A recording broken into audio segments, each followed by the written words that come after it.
Salam dan salam jumpa kembali dalam kasih dan anugerah dari Tuhan kita Yesus Kristus.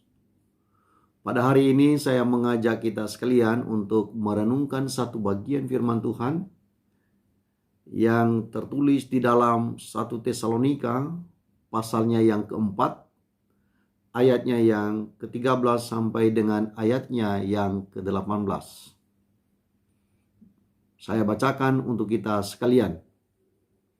Selanjutnya, kami tidak mau saudara-saudara bahwa kamu tidak mengetahui tentang mereka yang meninggal, supaya kamu jangan berduka cita seperti orang-orang lain yang tidak mempunyai pengharapan.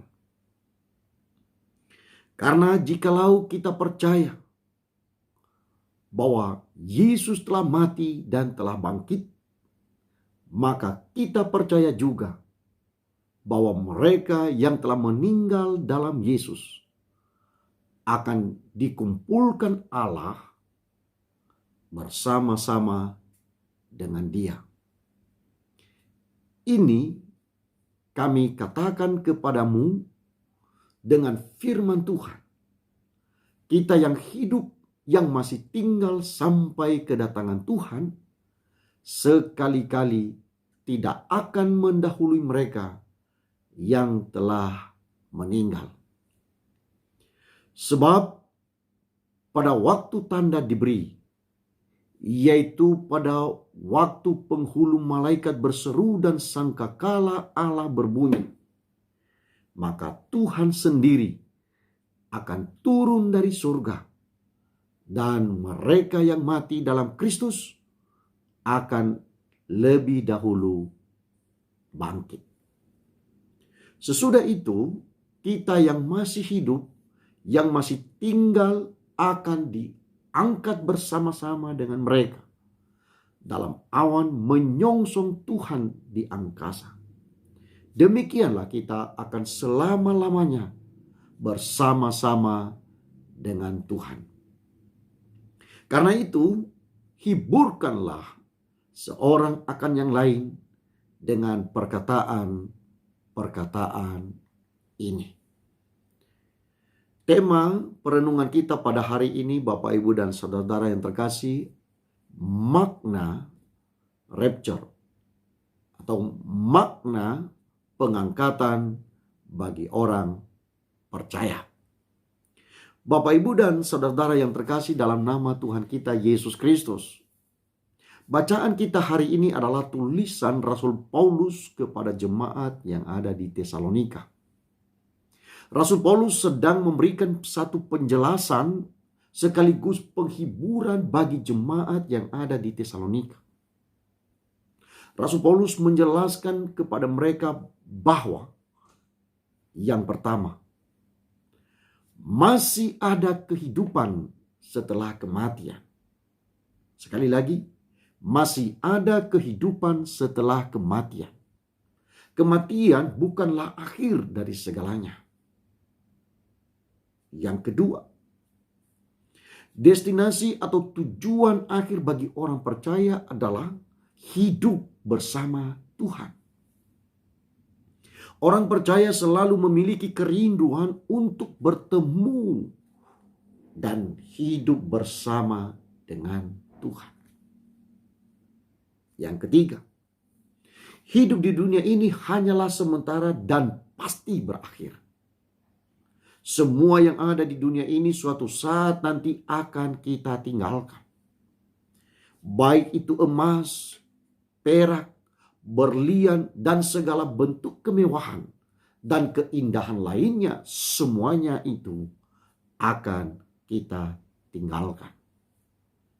Rasul Paulus memberikan penghiburan atas berbagai penderitaan yang mereka tanggung selama mereka percaya kepada Tuhan Yesus.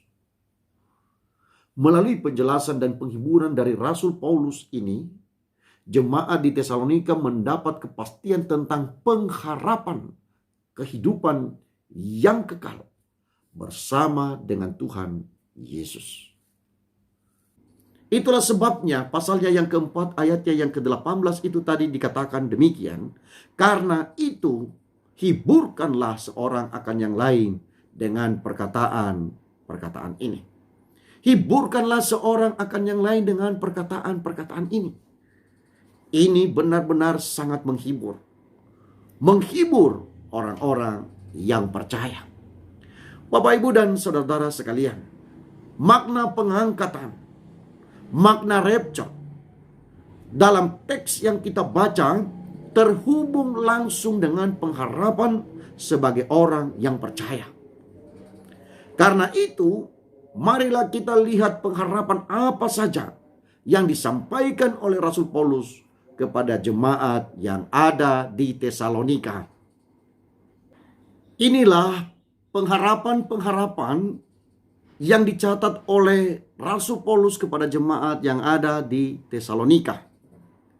Hal yang pertama yang menjadi pengharapan orang yang percaya adalah orang yang meninggal di dalam Tuhan, maka akan dikumpulkan bersama-sama dengan Tuhan. Itu yang tertulis di dalam ayatnya yang ke-14. Ini adalah pengharapan pertama bagi orang-orang yang percaya bahwa jikalau kita mati, maka kita akan dikumpulkan bersama-sama dengan Tuhan. Bukan hanya kita saja, melainkan semua orang percaya di seluruh muka bumi ini. Jika mereka mati, maka mereka juga akan dikumpulkan bersama-sama dengan Tuhan. Termasuk orang-orang yang kita kasihi, seperti kakek, nenek, ayah, ibu, kakak, adik, tante, dan semua akan dikumpulkan bersama-sama dengan Tuhan jika mereka juga percaya kepada Tuhan Yesus sebagai Tuhan dan Juru Selamat. Ini berarti ada reuni akbar di dalam kediaman Tuhan. Sekali lagi, ada reuni akbar di dalam kediaman Tuhan. Hal yang kedua yang dituliskan oleh Paulus sebagai pengharapan orang yang percaya adalah bahwa Tuhan sendiri yang akan turun dari sorga. Itulah yang dicatat di dalam ayatnya yang ke-16 bagian A. Sekarang kita mengerti bahwa Tuhan ada di sorga dan suatu saat nanti akan turun ke bumi ini disertai dengan bunyi sangkakala.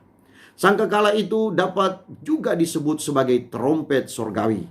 Sangkakala ini ditiup oleh para malaikat atau penghuni sorga. Pengharapan yang ketiga yang dituliskan oleh Paulus kepada jemaat yang ada di Tesalonika adalah bahwa orang mati dibangkitkan. Orang mati dibangkitkan. Itulah yang ditulis di dalam ayatnya yang ke-6 bagian B. Kedatangan Tuhan Yesus mengakibatkan bangkitnya orang-orang yang sudah mati. Sekali lagi, kedatangan Tuhan Yesus mengakibatkan bangkitnya orang-orang yang sudah mati.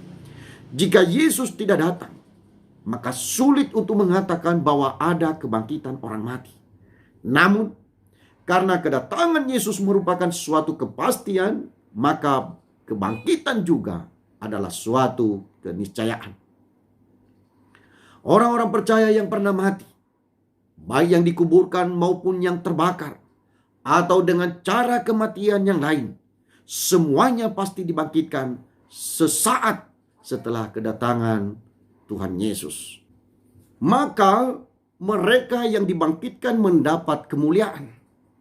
Mereka akan memuji Tuhan dan bersorak-sorai merayakan kemenangan besar atas kuasa maut, kegelapan, dan dosa. Pengharapan yang keempat yang diberikan oleh Paulus kepada jemaat yang ada di Tesalonika adalah orang percaya yang masih hidup diangkat ke awan untuk menyongsong Tuhan di angkasa. Bagian yang keempat inilah yang sangat jelas membicarakan tentang tema renungan kita pada hari ini. Karena itu perlu dipertanyakan apa makna pengangkatan bagi orang yang percaya. Inilah makna pengangkatan bagi orang yang percaya. Yang pertama, Sebagai jaminan bahwa secara ajaib Tuhan akan bertemu dan berkumpul dengan orang-orang yang percaya kepadanya secara permanen. Sekali lagi, ingat adalah persekutuan. Ini adalah berkumpulnya orang-orang percaya bersama dengan Tuhan secara permanen. Pertemuan ini bukan hanya sementara, melainkan sampai selama-lamanya. Orang-orang percaya hidup bersama dengan Tuhan dalam damai sejahtera, di dalam terangnya yang ajaib. Karena itu, orang-orang percaya suatu saat nanti tidak lagi merasakan penderitaan seperti yang ada di muka bumi ini. Segala sesuatunya menjadi baru. Ya, semuanya menjadi baru. Itulah yang dicatat di dalam 1 Korintus pasalnya yang ke-15 ayatnya yang ke-51 sampai dengan ayatnya yang ke-52. Sesungguhnya aku menyatakan kepadamu suatu rahasia. Kita tidak akan mati semuanya, tetapi kita semuanya akan diubah dalam sekejap mata pada waktu bunyi nafiri yang terakhir. Sebab nafiri akan berbunyi dan orang-orang mati akan dibangkitkan dalam keadaan yang tidak binasa, dan kita semua akan diubah. Makna yang kedua adalah sebagai jaminan bagi orang percaya bahwa bumi ini bukan tempat yang abadi. Tuhan menghendaki supaya kita tidak terikat dengan dunia ini. Tuhan mau supaya kita hidup bersama dengan Dia di dalam kekekalan. Ibrani pasalnya yang ke-12 ayatnya yang ke-28 mengatakan, jadi karena kita menerima kerajaan yang tidak tergoncangkan, marilah kita mengucap syukur dan beribadah kepada Allah menurut cara yang berkenan kepadanya dengan hormat dan takut.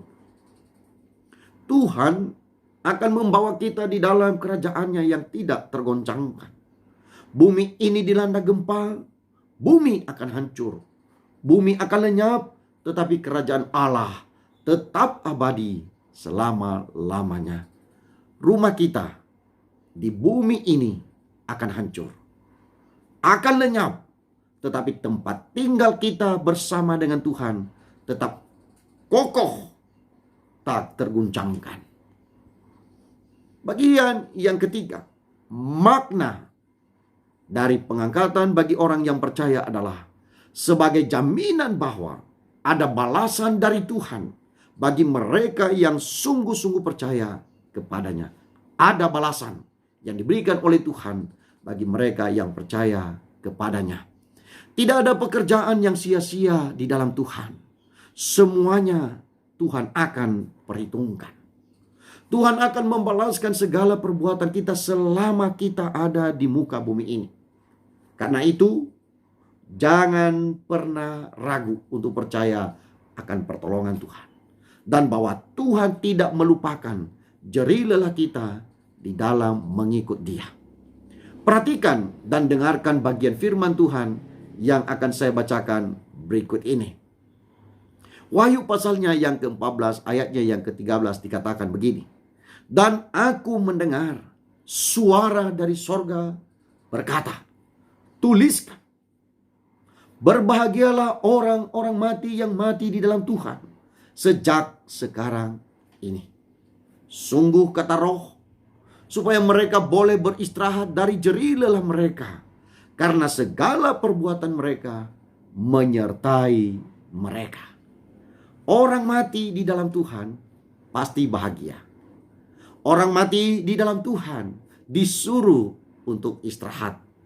Orang mati di dalam Tuhan menerima hasil dari perbuatan mereka. Bapak, Ibu, dan saudara-saudara sekalian, mengingat karena kedatangan Yesus dan pengangkatan orang percaya ini sangat penting bagi kita, maka marilah kita terus percaya kepada Tuhan hingga pada detik kematian. Marilah kita terus memiliki kerinduan untuk bertemu dengan Tuhan dalam kekekalan. Marilah kita terus hidup dalam pengharapan untuk menyongsong Tuhan yang akan datang. Marilah kita menantikan pengangkatan kita dari dunia ini kepada kerajaan Allah yang tidak tergoncangkan. Marilah kita meyakini bahwa segala perbuatan dan iman kita di dalam Tuhan, kita akan mendapat balasan terbaik daripadanya. Kiranya firman Tuhan ini menolong kita untuk tetap percaya kepada Tuhan dan semakin bersungguh-sungguh hidup berkenan kepadanya. Akhirnya, lakukanlah segala sesuatu dengan tidak bersungut-sungut dan berbantah-bantah. Filipi pasalnya yang kedua, ayatnya yang ke-14.